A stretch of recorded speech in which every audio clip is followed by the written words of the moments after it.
Muito bem, nós estamos começando mais um podcast Triunfantes Podcast, né? E quando a gente fala de podcast, nós estamos em mais um episódio esse ano de 2026, essa nova temporada, e é um prazer ter você aqui com a gente. E nós, hoje, no nosso podcast, eu sou Luiz Fernando Camargo e sempre está aqui comigo o nosso... Eu sempre estou na dúvida se é o Batman e Robin, né? Mas é o nosso Sérgio Augusto, que na verdade nós não temos apenas um projeto de podcast, mas nós temos uma amizade e a gente tem tentado olhar aqui para o nosso cenário regional e as nossas atividades sempre para trazer para você informação, entretenimento de qualidade. E hoje o nosso convidado ele tem todos esses elementos e muito mais. Nós vamos falar hoje com o doutor, né? Eu vou deixar para a apresentação do nosso convidado desse podcast, desse nosso episódio, com você, Sérgio Augusto. Se eu for falar aqui sobre o currículo desse homem, o seu e o dele, eu me sinto envergonhado. Eu acho, né? Para mim, falei, nossa, meu currículo está ficando bom, vou para o meu mestrado. Aí vem essas duas beldades da vida pública, porque uma pessoa que trabalha em prol da sociedade é um servidor público, independente se é na esfera estadual, municipal, na igreja, que nós chamamos do terceiro setor, que muitas vezes é menosprezado e deixado de lado. Mas o mais gostoso é saber que de tanta formação ele ainda quer estudar mais ainda, como uma Vossa Senhoria que traz no meu coração, acalenta sempre estudar, sempre os livros lançados por esse homem. O papo hoje vai ser bom. O papo hoje vai ser bom. Doutor Sidney Santos, um prazer recebê-lo aqui no podcast Triunfantes. Eu acho que a melhor forma de apresentar alguém é deixar que a pessoa fale sobre ela mesma. Se auto-apresente. Por favor, conte para os nossos ouvintes e telespectadores quem é o doutor Sidney Santos. Olá, boa tarde a todos os nossos telespectadores, ao pastor Luiz, ao companheiro de bancada. Apresentar-me é meio constrangedor, né? A Bíblia diz que a gente não pode ser os nossos próprios lábios que nos louvem, né? Eu tenho essa dificuldade, mas eu sou de origem nordestina, eu sou piauiense. No Piauí, e eu sou de uma família pobre. Lá em casa, a gente, para ser considerado pobre, a gente tinha que melhorar umas 2 ou 3 escalas acima. Então a gente era bem pobre mesmo. Meu pai era funcionário público, minha mãe era uma professora de primário. Somos de uma família de 7 irmãos, dos quais 3 morreram. E agora somos em 4. Mas enfim, todos já velhinhos que nem eu, né? Porque eu já estou depois dos 60. Mas com muita vontade de continuar vivendo e servindo a Cristo. Fiz seminário, eu entrei em colégio interno muito cedo, né? Era vocacionado, minha família, eu sou de uma família católica, era vocacionado, estudei, fiz filosofia, teologia e me converti numa praça, a Praça do Ferreira, na cidade de Fortaleza. 1979. Eu me converti lá, numa praça onde tinha um culto de alguns irmãos, que era parte deles da Assembleia de Deus e parte da Primeira Igreja Batista de Fortaleza. Converti-me numa semana, na semana seguinte eu já era um dos pregadores, né? Eu fui, e aí senti o chamado, eu era membro da Primeira Igreja Batista lá na época, senti o chamado para o ministério, aquela vocação que eu já tinha, e resolvi então ir para o seminário, mas as minhas próprias expensas. Eu sempre achei que quem chama, cuida.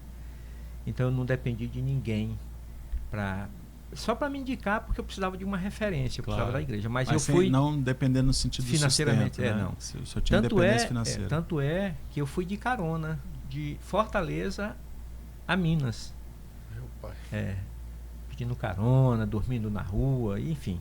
Chegando em Minas, eu fui para o seminário, fiz um seminário Betânia, da Missão Betânia, da editora Betânia.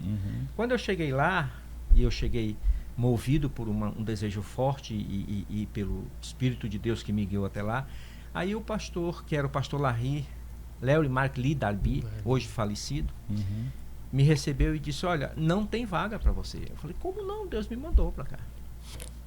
Não, mas não tem vaga. Nesse momento em que ele está dizendo isto, um aluno, eu acho que era Jovino na época, disse, pastor, foi expulso um aluno ontem, você não lembra? no meu quarto tem uma vaga sim. Então aí eu entendi que não tinha mais como negar-me o abrigo e a escola. E ali eu fiquei os 4 anos trabalhando e estudando, trabalhando no próprio seminário para custear os meus estudos. Sim. Seminário interno. Seminário interno. E aí depois que eu formei, eu fui para Goiás ajudar a pastorear uma igreja chamada Igreja Cristã Evangélica, na cidade de Buriti Alegre. Fiquei algum tempo lá, depois fui para Goiânia, e aí eu ganhei, nesse inteirinho, ganhei uma bolsa de estudo para ir estudar na Holanda. E aí eu fiquei lá o tempo que eu precisava ficar, e voltei para o Brasil. Voltando para o Brasil, vou para Manaus. Ora, quem está na Europa, vem para o país, imediatamente sente um impacto muito grande, especialmente aqui na região norte, embora eu seja do Piauí, o Piauí é extremamente quente, não é? Mas eu já estava muito tempo fora. E aí eu digo, não, aqui não dá, eu vou para Porto Velho, vou para Rondônia. E vim para Rondônia. Aqui eu ingressei na Missão Betânia, que ficava ali onde hoje é o CIU, onde é os americanos, vocês sabem onde é ali, né? Indo na estrada do Belmonte mesmo. E fiquei ali ajudando. Perto da Jocum, né? Perto da Jocum. Na verdade, a Jocum depois ocupou, Betânia cedeu o espaço dela para... Eu ouvi essa história daquela ex-diretora, como é que chamava? É Braulia? Braulia, pois é. Ela me contou E aí, isso uma vez. a Betânia cedeu e eles ficaram ali. Acho que até hoje estão lá ainda, não estão? E eu morei ali, né? Aí, depois eu fui ajudar uma igreja Betânia na Nova Porto Velho. E lá eu conheci minha esposa, que estava visitando a igreja. Né? E conheci ali imediatamente, a gente já se gostou um do outro e tal. Ela é rondoniense? Não, ela é mineira. Ela é daquela região de Montes Claros. Montes Claros. Né? Os olhos verdes dela lhe encantaram. Aí eu falei, não, é por aqui que eu vou amarrar meu jegue. Né? Casei-me em 88. 2 de julho de 88. Portanto, nós temos 38 anos, faremos 38 anos de casados agora. Tivemos muitas lutas, né? Mas ela sempre me acompanhou no ministério, não é, ajudando, professora, hoje aposentada na rede pública do Estado, não é? Tem pós-graduação na área, era técnica, uma excelente técnica no governo do Estado, mas aposentou-se, agora está em casa, né? Mas quando o senhor está falando do ministério, e aí às vezes as pessoas estão pensando assim, mas ele é doutor do quê? Ele é médico? O que é, como é que funciona essa questão da formação acadêmica, que lhe proporcionou também, claro, essa autonomia financeira para exercer o ministério?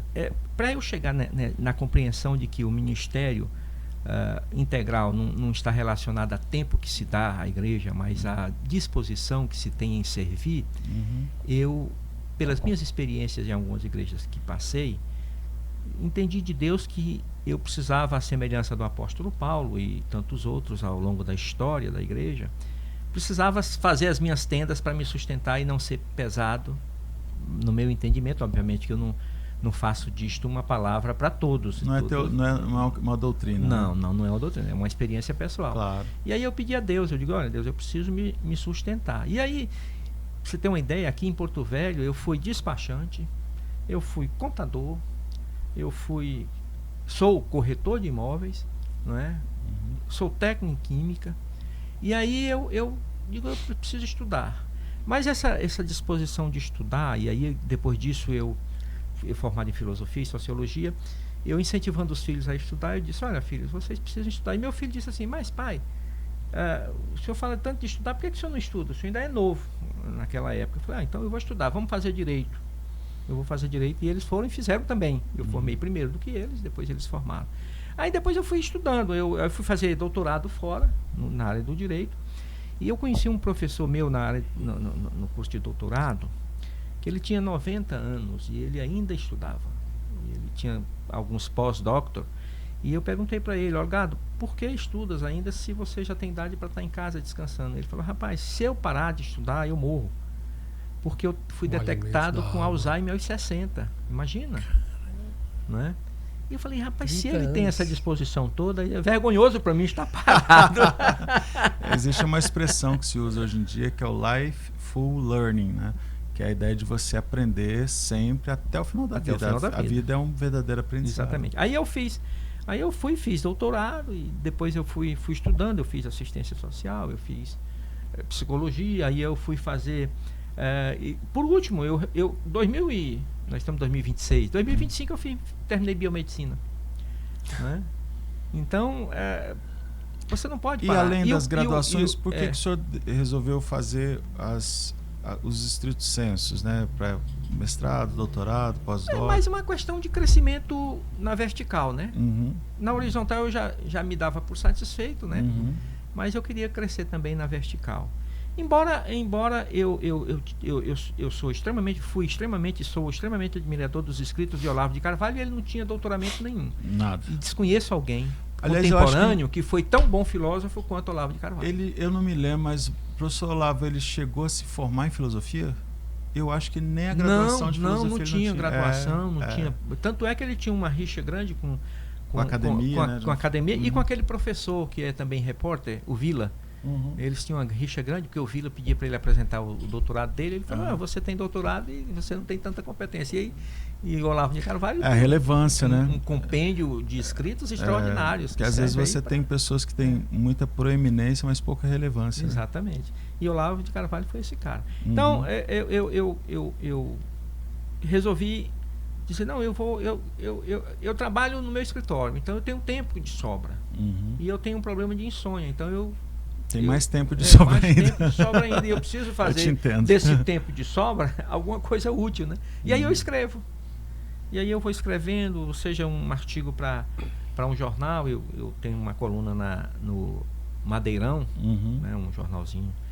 E eu posto no Facebook alguns artigos contemporâneos. Mais recente agora foi um sobre misoginia, que é um projeto de lei que acaba com as mulheres de vez e acaba com a possibilidade das mulheres terem emprego, e tudo isso a pretexto de protegerem as mulheres. É a tal da pós-modernidade, né? Exatamente. A pós-modernidade não é nada mais, nada menos do que uma vida sem conceitos definitivos. Tudo é fluido. Tudo é subjetivo. E a minha verdade independe da verdade absoluta que está aposta. Sim. Entendeu? A gente tem a academia, né, as universidades grandes, formadoras, né, do nosso consenso científico no tempo que nós vivemos. Eles abraçaram algumas agendas woke, que a gente sabe, né? E, por outro lado, a gente viu aí o crescimento, desde a época de Foucault, né? A gente teve um crescimento dessa discussão do que é interpretar essa realidade. Isso aí volúvel, nasce lá em né? Foucault, Jean-Paul Sartre, a autora da teoria do que hoje se tem aí como o grande embate da gente, né, que é a construção social. O comunismo. Né? Ninguém nasce como você se constrói. Isso é um absurdo. Aí as pessoas vão, por exemplo, essa é a ideia do pós-modernismo mesmo. A pimenta é comigo, professor. É o feminismo entrelaçado, que na verdade todo mundo pensa assim, isso aí é uma coisa que surgiu agora. Não, isso é uma coisa que a América do Sul colaborou muito. Os estudos da Igreja Católica, desde a época de Constantino, já avisavam o que poderia acontecer, né? E nós estamos apagando a masculinidade. Então você é misógino, é machista. Na verdade, você começa a ser emasculado quando nasce, né? Porque você começa, os pais não podem mais orientar sexualmente seus filhos, porque quer dizer, os pais, porque eu orientei os meus filhos e vou orientar meus netos, e ninguém vai me tirar esse direito, né? Ninguém vai emascular ninguém lá na minha casa, né? Mas a gente tem uma geração emasculada, uma geração de homens frouxos, de homens que não se definem. Afeminado, masculado não, afeminados. O cara chorando porque é homem. Mas o que eu acho interessante nessa reflexão é que quando a gente usa o termo hoje, né, o afeminado, ou a questão do deslocamento da realidade do termo da misoginia, é que, no fundo, as pessoas que estão discutindo isso na massa, elas não fazem ideia do que elas estão falando. Isso é verdade. E que quem poderia se opor ou propor, pelo menos, alguma reflexão um pouco mais lastreada, né, acadêmica, etc., são pessoas que já foram cooptadas também pela agenda. Então, nós ficamos, de um lado, uma sociedade extremamente, digamos, emburrecida, né? O termo é é quase esse. Pastor, nós temos hoje essa geração Z, é a geração que mais tem oportunidade e informação na palma da mão. E é a geração mais imbecil Sim. dos últimos... o QI médio ter caído, né? Segundo as últimas demais. pesquisas. Não tem. Eu lido com alunos, eu lido com pessoas que... Você pega um menino de ensino médio hoje, você pega alguém da minha idade que não tem cultura nenhuma, fez lá o primário e ele sabe muito mais do que esse garoto aqui. Sabe ler, sabe interpretar, sabe... Nós não temos isso. Vamos entrar no assunto quando o senhor foi morar na Holanda. Né? Eu tenho comigo, né, os nossos grandes defensores, seja na questão teológica, pastoral, e nós vimos pessoas assim, levitas, pessoas de referência no nosso país, que seguem o mesmo caminho das pessoas que conseguem um pouco mais de dinheiro, ou são empresários, não moram no Brasil. Tem o Brasil como seu quintal de investimento apenas. Então, aqueles que deveriam estar aqui pregando o Evangelho, levando as boas novas ao Senhor, também deu exemplos de estar em mansões, em Lamborghini, em carros importantes, e só vem para o Brasil através de cachês de valores altíssimos. O senhor teve a oportunidade de ficar lá. O que lhe trouxe de volta e o que o senhor acha dessa geração Z também no meio da vida cristã? No meio gospel, né? No meio gospel, de uma forma geral. É o nicho, né? Pastor, eu entendo assim. Eu tive oportunidades de ficar, tive oportunidade de ir para outros lugares, mas eu tinha uma ligação muito grande com o Brasil. Tenho, né? E como eu disse, eu sou nordestino e gosto muito do Brasil. E vejo que o brasileiro em qualquer outra nação, ainda que ele seja respeitado, ele é cidadão de segunda categoria. Totalmente. Né? E aí o cara diz, não, mas ele pode ser artista, pode ser escritor, mas ele ainda é, considerando no mesmo nível, no mesmo patamar, com o mesmo grau de instrução com o pátrio, ele é segunda categoria. Então eu tenho dificuldade de ser segunda categoria. Eu posso até estar na segunda categoria, mas eu não me porto como alguém de segunda categoria. A outra coisa é, naquela época que eu estive na Holanda, a Holanda ela teve um avanço, entre muitas aspas, progressista à época, que era a liberação da droga. Pode falar. E a Holanda foi o pior passo que ela deu na vida. Tanto é que cannabis ativo. Acabou muito com o país. LSD. E eles acabaram também com essa história de liberação de droga, e do próprio Estado está reconhecendo. Custeando na época, né? Porque tinha os lugares que você pegava a seringa, que você pegava a droga. Acabou. Por quê? Porque eles viram que o prejuízo era muito grande. E a gente vê, o que a gente mais vê aqui é a gente tentando fazer com que normalizar e normatizar e descriminalizar a venda, o porte, e o uso de drogas. Eu acho que o Brasil perde muito por fazer essas concessões, porque o Brasil está servindo de laboratório para esse sistema woke, né? Para o progressismo. Né? E, mais ainda, a gente está correndo sério risco de termos uma grande invasão de pessoas de outros países querendo mudar a cultura, como é o caso da Europa toda, que, a pretexto de abrir as suas fronteiras, hoje tem a Sharia sendo usada em vários lugares da Europa. A França está tomada de bairros muçulmanos que um francês, se entrar lá, apanha. Uma francesa, se entrar lá, é violentada. Né? E a gente está querendo fazer essa graça aqui. Aliás, a gente já tem feito isso há muito tempo. Aproveitando, nós não estaríamos aqui sem os nossos parceiros, os nossos queridos parceiros que têm acreditado no nosso projeto desde o ano passado. Eu quero mandar aqui um forte abraço para os nossos amigos, né? Loura Júnior e Ferreira Neto Associados, advogados associados, os nossos amigos Joaci e Manuel. Aliás, o Joaci está lançando um livro, né? Igreja, Religião e Política, e a gente vai colocar aí também na edição, mas não só o Joaci está lançando, o senhor está lançando o livro também, a gente vai falar já sobre isso.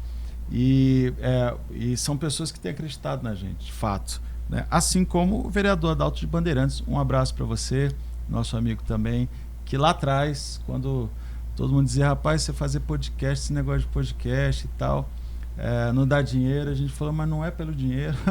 E a gente quer proporcionar de fato entretenimento, uma discussão cultural saudável. E o Adalto, ele falou, não, eu vou acreditar, né, nesse projeto, nesse propósito, né? E mais uma vez, muito obrigado. Também o Adalto, assim como o Dr. Tiago Barnabé, né, sobre o médico da saúde e do emagrecimento e longevidade, né? Ele fala que o público dele, em geral, é acima de 30 anos, né? Porque eu acho que até os 30 anos a pessoa não percebeu ainda que ela está morrendo, né? Ela só vive o hoje, né? Tardiamente, né? Porque o cara morre começa a morrer quando nasce. Exatamente. Essa é verdade. E aí, nessa fase, as pessoas começam a cuidar mais da saúde. Eu tô com 41, eu tô começando a vislumbrar isso, mas é um desafio. E o doutor Tiago Barnabé, mais uma vez, também muito obrigado por acreditar nesse processo todo que a gente está vivendo, nesse podcast Triunfantes. Eu quero aproveitar essa nossa pausa, doutor Sidney e Sérgio, porque o doutor falou sobre essa questão da cultura woke, sobre esse nosso, essa pós-modernidade. Eu me lembro de um dia uma pessoa explicando o que era pós-modernidade, dizia assim, tem modernidade e o que vem depois é pós-modernidade. Eu falei, mas aí é muito simplista, pelo amor de Deus, né? Mas essa pós-modernidade, um dos efeitos, principalmente em países como o nosso, né, de terceiro mundo, etc., que as pessoas não leem e por aí vai, que a nossa produção cultural, né, a gente pega os pós-doutorados da USP, aqui da Universidade... As artes cênicas, as artes a literatura, cênicas, tudo o feio virou bonito, né? Imbecilizar a pessoa. As pessoas estão conseguindo atribuir valor a coisas horríveis, chamando aquilo de belo, né? Então a gente já perdeu a referência da beleza, mas penso que essa questão toda tem a ver com a fragilização cultural, e ela não é por acaso. Não, tem método. Tem método. Aí você diz assim, Luiz, então quer dizer que é o diabo que está agindo? Eu acredito que também, ele está no processo, ele está ali, né, ajudando, servindo.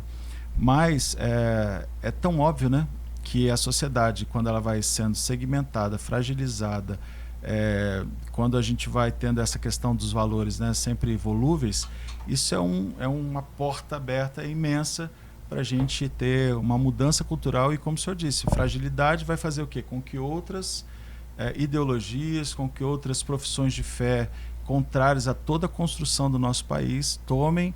E aí não é uma briga aqui religiosa, né? É uma questão de identidade cultural. Você pode observar, nos últimos anos, a questão mesmo cultural.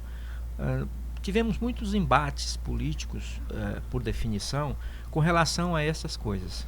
Era criança alisando um homem nu, junto com a mãe, no teatro, aquilo era cultura. Era um grupo de jovens, um atrás do outro, com a cabeça no ânus do outro, nus, e diziam que era cultura. O cara riscando uma parede e pulando é cultura. Eu me lembro daquela história, aquela lenda do rei. O rei que um dos seus súditos, costureiro, disse a ele, olha, rei, nós queremos fazer uma roupa para o senhor, mas uma roupa de um tecido que só os inteligentes conseguirão ver. Só os inteligentes vão ver. Os imbecis, os analfabetos, esses não conseguirão, mas os inteligentes verão o tecido. Veja o senhor, por exemplo, e pegou e estendeu as mãos como se tivesse um tecido ali e mostrou para ele. E o rei olhou e disse, que tecido maravilhoso, como é macio, e fez uma digressão sobre aquele tecido e tal, e fizeram a roupa do rei. E todos os súditos foram chamados para admirar o rei que vestia aquela roupa, daquele tecido tão importante. E todo mundo, não querendo passar por burro, imbecil e analfabeto, cada um dizia, que roupa maravilhosa, que tecido extraordinário. Mas aí eles se esqueceram de combinar com a criança. E a criança olhou e disse, o rei está nu. Né? E o rei estava nu. Na verdade, todo mundo queria parecer inteligente. A gente tem isso hoje. O cara quer parecer inteligente, ele fica falando um monte de besteira, um monte de definição. Hoje você pega aí, por exemplo, na questão da sexualidade, todo dia surge uma definição nova, né? Enquanto a gente sabe que biologicamente só XX, XY. O que passa disso é doença mental, não é outra coisa. É uma questão de percepção, né? Não de ser. Não. É uma questão de opção. Sim. Se o cara quer. Se ele acha que ele é um pé de mandacaru, o problema é dele. Ele não pode querer que eu entenda ele como um pé de mandacaru, que eu veja como um pé de mandacaru, porque aí é forçar muito, né? Não é o axé, né? Não é a essência. Não é isso. Então a gente está vivendo nessa sociedade assim, que os conceitos, eles são voláteis, né? O absoluto não tem importância, mas o conceito, porque o conceito vai me moldando, eu vou adequando ele à minha patologia. Doutor, né, nesse caso aí, eu vou lavar eu com uma pimentinha, tá? Nós somos culpados. Eu me vejo culpado, me incluo nessa equipe. Nós temos cursos de teologias de 2 anos no máximo, pastores que se tornam, se auto-intitulam, né? Tem pessoas representantes da vida cristã, como deputados federais, senadores, prefeitos que entraram no meio político para fazerem a diferença, e as PLs, que nós chamamos de projeto de lei, nem são apreciadas, com medo, porque quer agradar a todo mundo. Nós entramos eu tenho o meu avô, como a essência da minha árvore genealógica, de contemplar ao Espírito Santo de Deus na minha vida. Mas eu não tive uma vida completamente cristã. Eu fiz coisas absurdas, mas eu tive a oportunidade de ser pastoreado por um grande pastor, amigo do nosso querido mestre Luiz Fernando, pastor Fábio e a pastora Judileia, e onde nós estudamos a Academia de Discípulos, ficamos para se formar, tivemos a formatura, e hoje em dia tudo pode. É aquela falta do conhecimento e do querer, e a verdade é que nós estamos certificando, diplomando pessoas, tanto nas faculdades, médicos hoje, que não sabem fazer uma sutura. Pastores que não sabem quais são os profetas maiores e profetas menores. Não sabe o interstício do calar de Deus, o período que ficou até a vinda de Jesus, não sabe nem o que é a manjedoura. E isso fica... e tem gente, o que nós falamos, o rei está nu. Nós fazemos parte, porque nós endeusamos, nós criamos essa misoginia que o pessoal fala, criamos esse Baal da vida de adorar ao homem daquilo que me convém. Se me convém, tá bom. Então, hoje, eu vejo, essa é a minha opinião pessoal, eu vejo que nós não estamos tendo coragem de falar no microfone como o senhor está falando aí, de falar a verdade. Eu fui no cinema com os meus netos e filhos de pastores estavam comigo. Eu saí antes de terminar o filme, porque era um filme que falava sobre a evolução do homem, sobre o futuro, sobre coisas boas, e era para menores de 12 anos de idade. Até 12 anos. E eu cheguei e fiquei escandalizado. Um casal gay, é tudo normal, aí tudo é bonito. E você tem que aceitar, engolir, porque agora você é processado. Mas esse é o problema, né? O problema não é que a pessoa tem a opinião faça a opção por isso. Eu não tenho nenhum problema com isso. Eu respeito todo mundo. Eu acho que os direitos civis são iguais para todos. Né? Agora, você falou uma coisa interessante. Nós temos uma geração de pastores também que eles não gostam de ler. Se você fizer uma pesquisa entre os pastores, quantos livros por ano eles leem, você vai ter uma surpresa desagradável, porque eles não vão ler, eles vão dizer, não li nenhum. Eu leio a Bíblia. Cara, a melhor leitura que tem no mundo é a Bíblia. Mas outras leituras podem corroborar com a sua visão, porque a Bíblia foi uma mensagem, ela é uma mensagem imediata e uma mensagem imediata. Mas se você não tem competência para interpretar de forma coerente, sem criar absurdos, por isso eu escrevi um livro sobre a responsabilidade civil no ambiente religioso. Quando eu fiz a minha tese de doutorado era no ambiente eclesiástico, mas era no ambiente religioso. Por quê? Porque um pastor que interpreta de forma equivocada, ele pode causar um dano moral e um dano material. E a igreja pode responder por isso. Então o pastor precisa saber o que ele está falando, para não falar besteira. Ele precisa saber, e às vezes até, pastor, na direção na administração da igreja, ele precisa ter conhecimento dos direitos civis, né, para não cometer besteira. Eu vou contar uma experiência que vocês vão sorrir muito. Uma vez um determinado pastor chegou e disse assim: eu queria ajuda para pagar a energia da igreja, porque nós fomos na época era Seron nos multou. Eu falei, mas multou por quê? Um gatinho. A gente tinha um gato Eu falei, mas pastor, um gato na igreja? O senhor é louco, isso é crime. Ele falou, não é crime não, porque a Assembleia da Igreja aprovou. E aí? Como é que você lá na Holanda, né? Isso aconteceu lá na Holanda. E aí eu nem sabia que tinha serão na Holanda. Eu falei, pastor, as decisões da igreja elas não podem estar em desconformidade com a legislação, a menos que a legislação contraria a palavra de Deus. Aí sim, mas não sendo assim, o senhor... Daí a César quer dizer. O senhor tem uma... E a igreja dele é uma igreja era na igreja razoável com pessoas de nível superior. Agora, a pergunta que eu te faço é exatamente esta. Qual o nível de compreensão tem essas pessoas acerca do que está posto no mundo com relação àquilo que nós devemos apresentar ao mundo? Ética moral, né? Não é? Inclusive, assim, quando a gente pensa numa interpretação no primeiro nível, né? De fato é uma questão muito técnica, né? Você precisa estudar hermenêutica, exegese, as línguas originais, os abismos, etc. O português. Mas, num segundo momento, não basta você conseguir, em algum nível, compreender o feeling ali, você compreender a ideia do texto. Você vai precisar aplicar esse negócio. Então, para o processo de aplicação do que você entende do texto, sem repertório, você não faz isso. E aí, então, qual é a opção? Primeiro que a gente não tem as pessoas estudando para chegar mais próximo da mensagem dos textos. Então, você tem, se a gente fizesse um censo de hermenêutica e exegese, eu arrisco, e aí eu estou nessa há uns 15 anos dando aula sobre isso, eu arrisco que menos de 10% dos líderes... É provável que seja menos.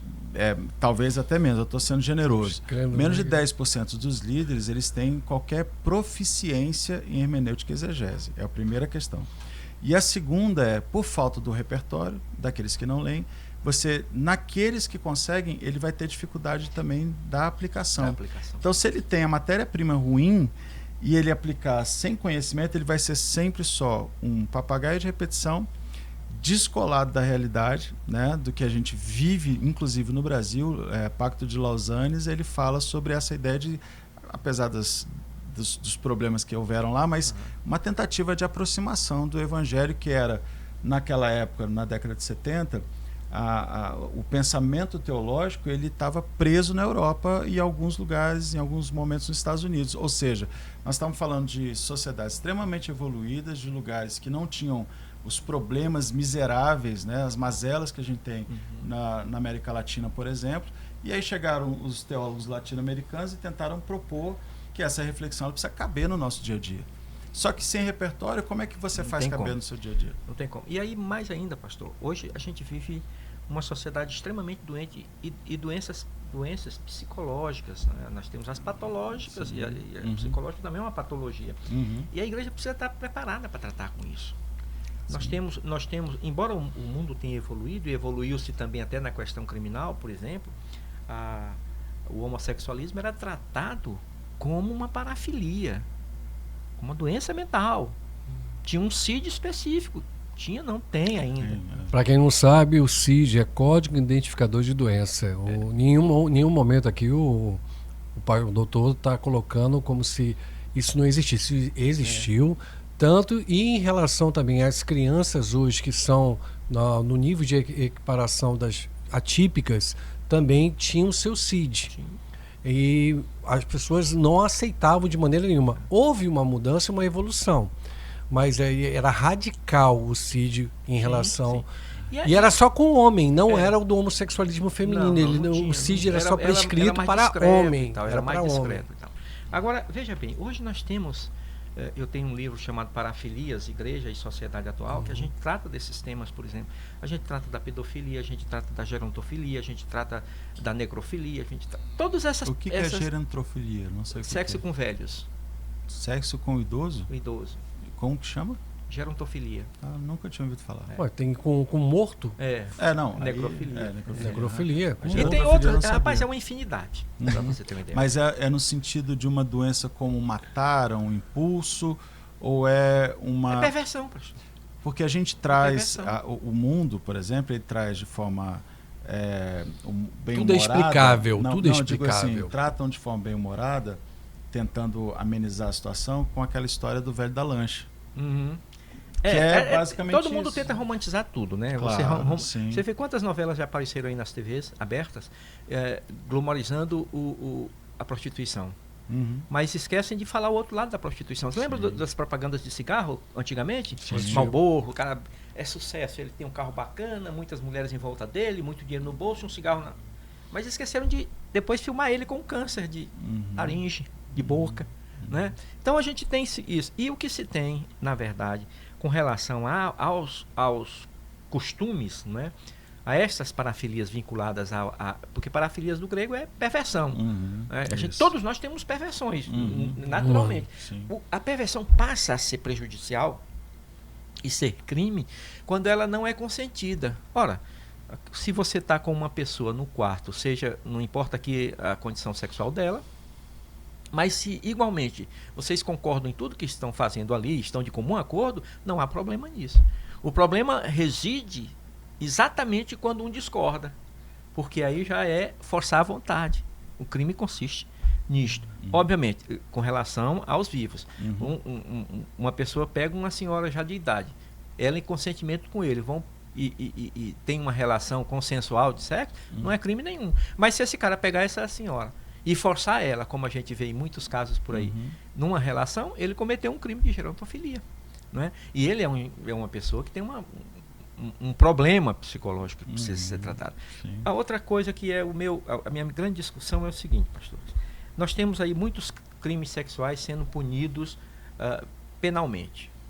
Mas ninguém se preocupa, o Estado não tem a preocupação de cuidar dessas pessoas no sentido de dizer... Porque se o pedófilo, por exemplo, ele passar 30 anos na cadeia, sem ele ter uma terapia para tratar disso, ele não deixou de ser pedófilo. E ele não vai parar de ser pedófilo, ele fazendo a terapia, mas ele vai adquirir consciência de que aquilo é um problema e ele precisa resolver. Eu tive uma experiência desagradabilíssima com relação a um pastor pedófilo, amigo meu. E eu deixava meus filhos, quando criança, na casa dele, tomar banho de piscina. E aquilo, rapaz, quando eu soube disso, porque eu soube como ele cometeu um ato de pedofilia com uma criança da minha igreja, que eu convidava ele para pregar. E quando aquilo aconteceu, eu estava, me lembro que numa reunião em Candeias, e ligaram para mim, olha, fulano está preso, eu tinha que ir lá tirá-lo. Eu falei, mas preso porque ninguém queria me dizer, eu fui lá, conversei com ele. Ele me falou, eu falei, cara, que crime absurdo esse. Para mim foi decepcionante que eu tinha nele num pai, que era bem velho já. E aí, rapaz, que frustração, que decepção. E aí veio à mente as minhas crianças que eu deixei. Aí eu imediatamente eu corri em casa. Aí eu vou ver agora se ele fez alguma coisa com meus filhos alguma vez na vida. E meus filhos sempre foram muito íntimos meus, nunca me disseram nada, mas eu vou inquirir para ver. E aí eu perguntei, falei, não, pai, nunca ele se atreveu não, porque... Ele sabia o pai que a gente tem, não ia fazer isso. Mas esse cara morreu, condenado. E aí eu fui levantar a ficha dele. Ele já tinha cometido esse crime em Campo Grande. Vem junto, acompanha. Em Campo Grande, em São Paulo. E ele já tinha condenações aí. E eu nunca sabia. E a esposa dele... E aí quando a gente vê um quadro desse, vem à mente da gente alguns comportamentos. E aí eu vi o comportamento que quando vinha com as netas dele para minha casa fazer uma visita, a mãe das netas dele, mais a esposa, nunca deixava ele sozinho com as netas. Quando a menina saía da vista dela, eles, cadê fulano? Cadê fulano? Tá onde? Preocupado se não estaria com ele, né? Então, tem isso. A igreja precisa entender. Na igreja está cheio de parafílicos. Está cheio de gente que está se escondendo ali por algum motivo. Mas, mestre, a igreja é um hospital cheio de doentes sendo tratado, né? Mas precisa tratar. Eu estou dizendo aqui, o pastor precisa entender esses sinais, que eles deixam sinais. É muito complexo, difícil. Entender os sinais para você simplesmente evitar. chegar e dizer assim, esse problema é um problema de pombagira, esse problema é um problema, e aí você atribuir, aí eu não estou dizendo, claro, que não há uma influência maligna. Sim, a árvore genealógica também, mas estudo, né? A falta do conhecimento técnico e também das pessoas buscarem conhecer, você não precisa saber de tudo. Você não precisa ser igual o doutor. Não, eu também não sei de tudo. Né? Mas você 20% já ajuda. Porque essas alterações, esses transtornos, eles estão presentes na igreja. Somáticas. E essas alterações, esses transtornos, eles não têm cara. Não. você jura, você tinha um amigo que você conhecia. Exatamente. E a gente tem Pastor, tantas né? pessoas, a gente tem pastores, e não só pastores, para a gente generalizar. Com Nós certeza. temos Eu estou líderes, falando da nossa né? seara, claro, porque sim, Sim. nós senão estamos em casa, né? É. Mas nós temos líderes cristãos que são viciados em cocaína, que vão lá pregar no púlpito. Nós temos alcoólatras, nós temos pessoas com problemas com pornografia de quilo. E a gente, por exemplo, a gente vê alguns encontros de pastores.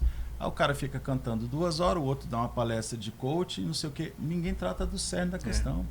Ninguém chega pro cara e fala assim, quando acabar aqui, nós vamos ter 30 psicólogos para fazer um primeiro atendimento contigo, e aí a gente, tendo uma questão para ser tratada mais urgente, a gente encaminha para tratamento. Não se faz aconselhamento pastoral, o congresso de pastores assim.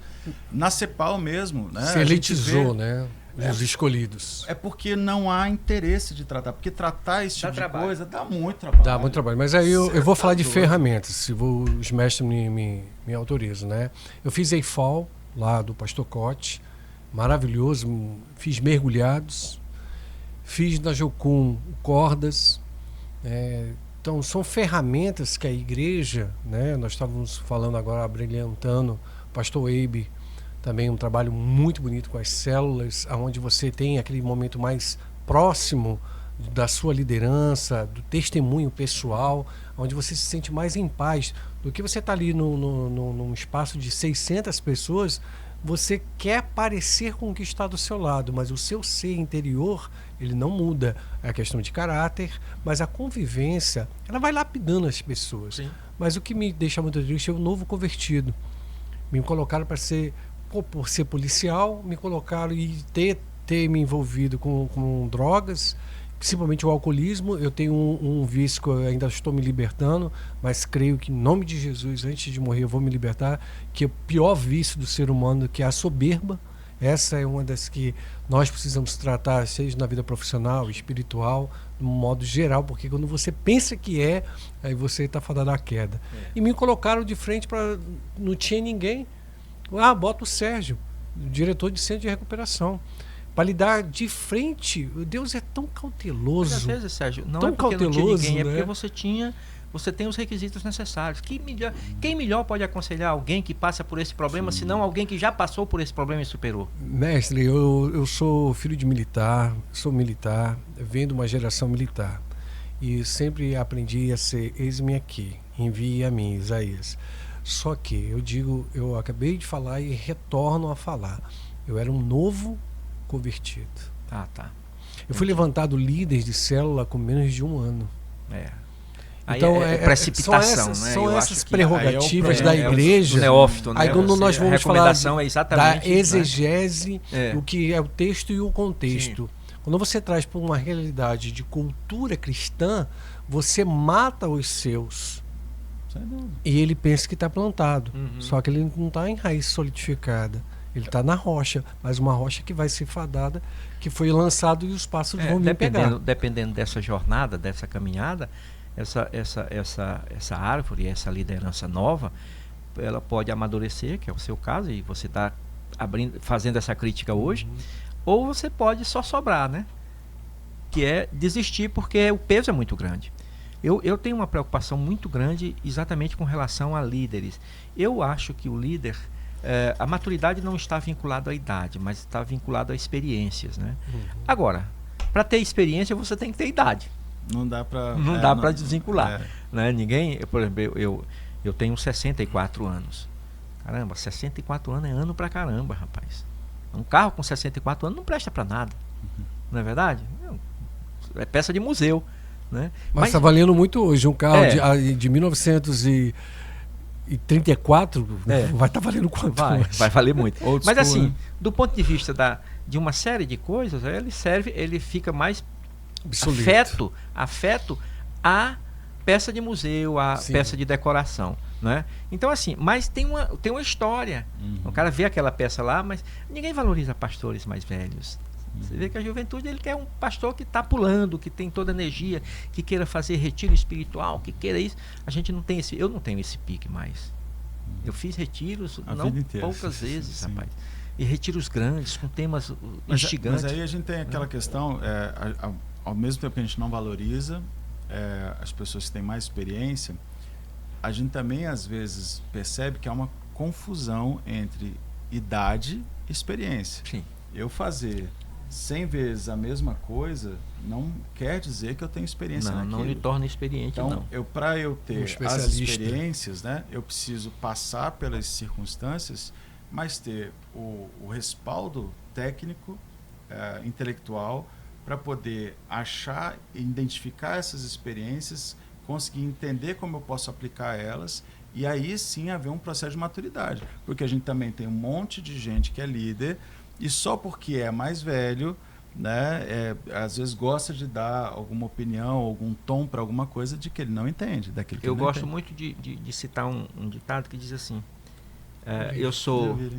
eu sou novo demais para perder tempo e velho demais para fazer besteira.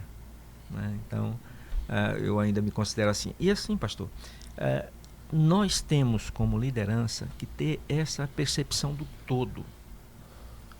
Em todos os lugares, em todas as profissões. No escritório, às vezes, chegava alguém e dizia assim, doutor, eu estou com dificuldade, eu tenho essa e essa situação do meu filho, eu já passei por vários escritórios, o pessoal faz uma dificuldade, me conta que não tem jeito. Eu falei, mas tem jeito. Tudo tem jeito.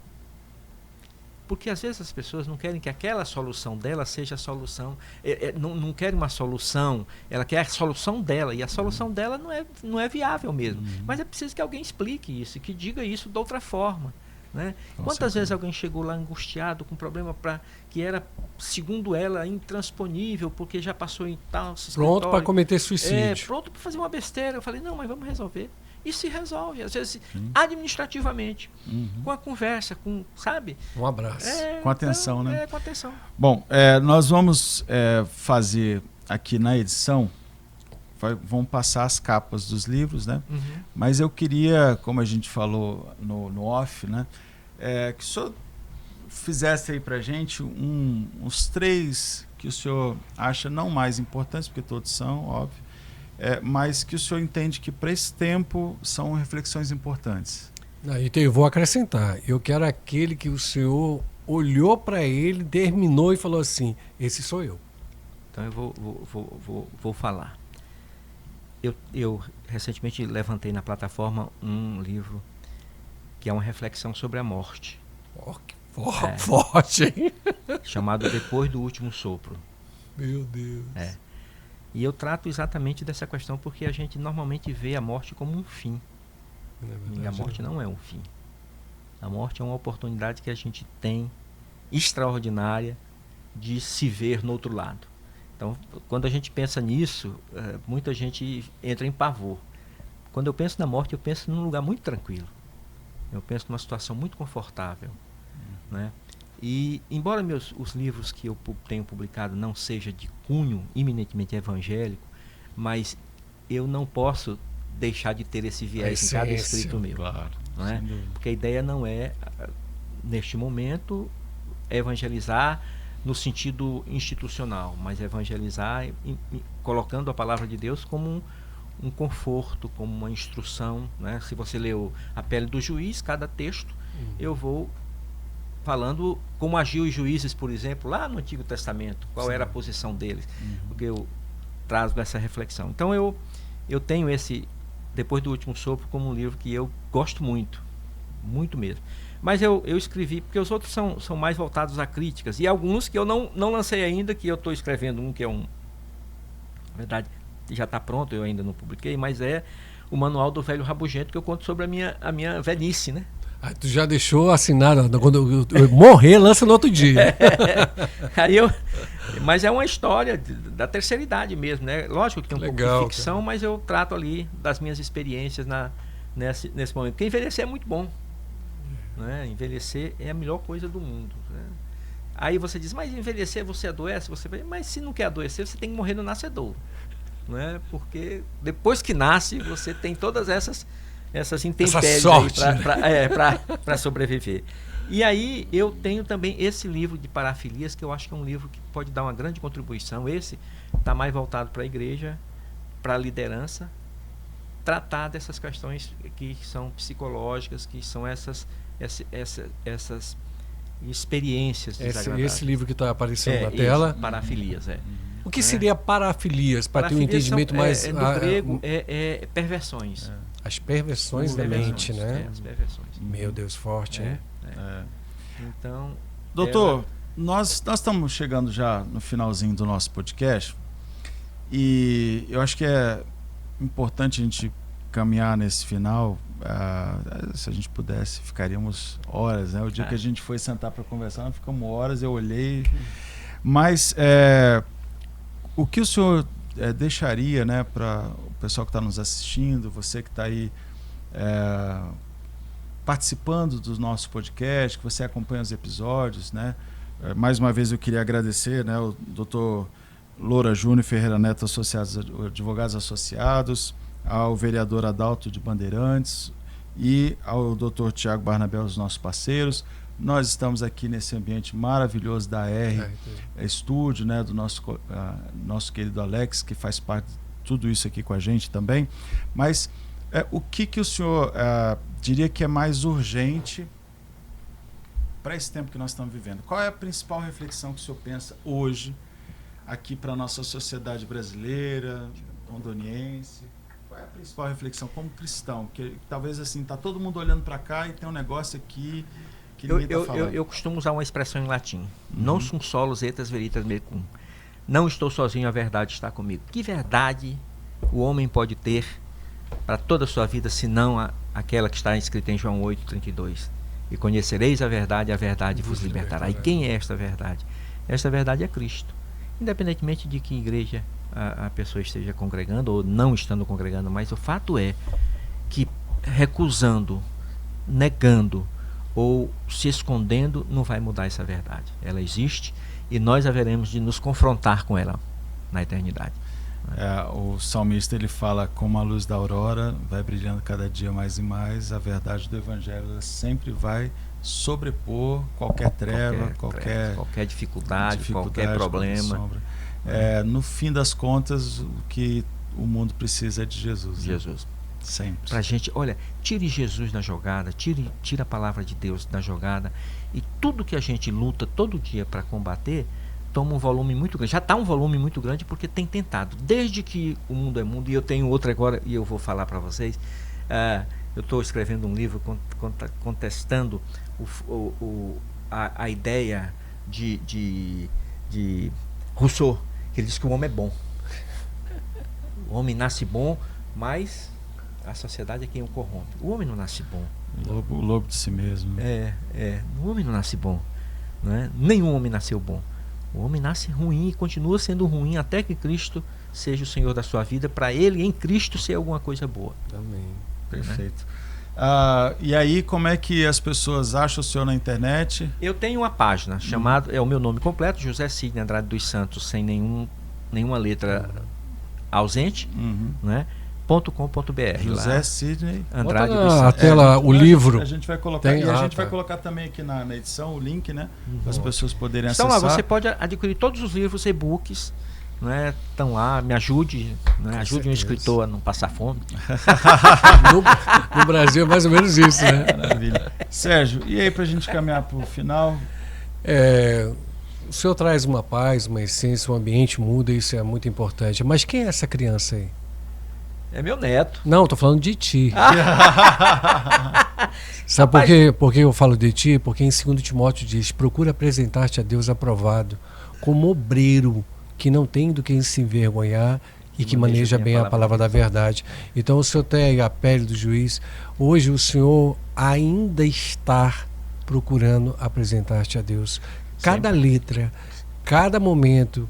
Esse é um congresso, é um momento de um podcast desse, é uma entrevista na rádio, é na igreja, seja onde fores, os seus calçados estão levando o evangelho. Isso é lindo, lindo, lindo, lindo, né? Então ali é uma criança, é você. O outro é um jovem rapaz, o seu neto. Qual é o nome dele? Samuel. Isso. É o meu primeiro neto, é o meu xodó, rapaz. Essa é a verdadeira herança que você vai deixar. Tem mais? Não foi essa. Deixamos essa aí para deixar ele feliz. Perfeito. Bom, Sérgio, então, para a gente encerrar, nós nos vemos no próximo episódio. Aliás, nós vamos ter também aos domingos, a pessoa pode ir 5 da tarde. 5 da tarde você pode estar na Rema TV, a nível estadual. Nós vamos estar passando o programa podcast Triunfantes, né? Nossa equipe aqui, o Alex já deixando tudo do estúdio deixando tudo pronto.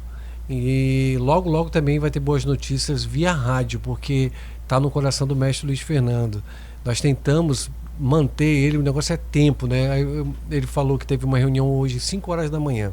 A gente está tentando ver se no intervalo de meia-noite a 1 hora da manhã a gente consegue fazer a gravação da rádio com ele. Muito bem. Doutor Sérgio, doutor Sidney, mais uma vez, muito obrigado, senhor ter se disponibilizado para estar aqui com a gente, bater esse papo. Eu sei da tua voluntariedade para falar das coisas boas, para termos sempre bons momentos. Sempre quando a gente está junto, nós temos bons momentos. E a recíproca é verdadeira. E a gente queria muito agradecer mesmo o senhor. E para nós encerrarmos, o nosso Alex ali já colocou o tempo, né? Falou, tem que encerrar, fecha aí o negócio. Mas eu queria, para a gente poder encerrar, que o senhor pudesse, talvez no teu devocional de hoje, enfim, ou ontem, o texto que o senhor tem visto como uma espécie de devocional, né? Em 1 minutinho, que o senhor pudesse encerrar para a gente aí com uma palavra. Então, eu convido a todos a refletirem sobre o Salmo 23, que para mim é o cerne de tudo, porque qualquer pessoa que não conheça a palavra de Deus, o Salmo 23 vai estar lá, todo mundo sabe. E o primeiro versículo diz: o Senhor é o meu pastor, de nada terei falta, não é nada me faltará. Porque tem muita gente que não tem nada, mas tem o Senhor como o Senhor provedor dele. Então, o Senhor é o nosso pastor, o Senhor pode ser o seu pastor, e a sua vida vai mudar no sentido de que você de nada terá falta. Deus abençoe a todos. Muito obrigado. Maravilha. Então, nós nos vemos, eu e o Sérgio, no próximo episódio do podcast, nosso Triunfantes Podcast. Você vai lá no YouTube, Triunfantes Podcast, você acha o nosso canal no YouTube, você também acha nas redes sociais, no Instagram, o nosso canal também lá no Spotify, no WhatsApp, na televisão, na Rema TV. Você tem vários canais aí para poder consumir o nosso conteúdo, e tudo que a gente quer é contribuir no seu dia a dia, nas suas reflexões, trazer sempre para você uma reflexão de qualidade, um entretenimento que seja útil para a sua vida. Esse é o nosso propósito, e nós agradecemos a Deus a oportunidade que Ele nos dá cada dia de poder fazer isso, como pessoas como o Dr. Sidney, que esteve hoje com a gente aqui. Até o próximo episódio. Não deixe de curtir, comentar e compartilhar se isso fez sentido para você, se você se alegrou, como o Sérgio disse agora há pouco, nesse ambiente aqui com a gente. Um grande abraço para você, que Deus abençoe, até a próxima.